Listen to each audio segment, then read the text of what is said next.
morning and welcome to your very own St. Mary Morning News. Today is September 6, 2012. My name is Heidi Eben. And my name is Sarah Boyer. Today for lunch is pizza, salad, fruit, and your choice of milk or juice. And today's the sports guys. The first volleyball game is tonight. The St. Mary Dragons will play against Ashland Christian. Come cheer on our team tonight. The weather today will be mostly sunny, a high of 81 and a low of 58.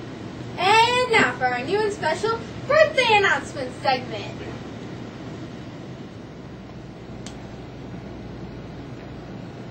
Happy birthday to you. Happy birthday to you.